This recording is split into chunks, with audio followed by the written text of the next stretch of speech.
ನಮಸ್ಕಾರ ರೈತ ಬಾಂಧವರೇ. ಇದೊಂದು ANC90 ಕ್ರಾಪ್ ಸುದ್ದ ಒಂದೇ ಡೋಸ್ ಕೊಟ್ಟಿರೋದು. 7 ತಿಂಗಳದಿದೆ. ಮಿನಿಮಮ್ ಅಂದ್ರೂ 17 ಗಣಕಿ ಇದಾವೆ. ಒಂದು ಮರಿನೂ ಸತ್ತಿಲ್ಲ.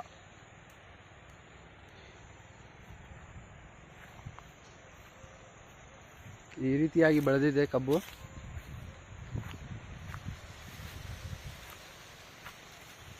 ಕಬ್ಬು ನೋಡಿ, ಎಲ್ಲಿ ನೋಡಿ ಯಾವ ಥರ ಆಗಲಾಗಿದೆ. ಕಬ್ಬು ನೋಡಿ ಹೈಟ್, ಗಣಕಿ ಯಾವ ಥರ ಕಟ್ಟಿದೆ ನೋಡಿ.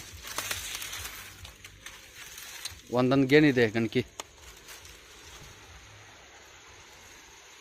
ನನ್ನ ಕಾಂಟ್ಯಾಕ್ಟ್ ನಂಬರ್ 8497848484.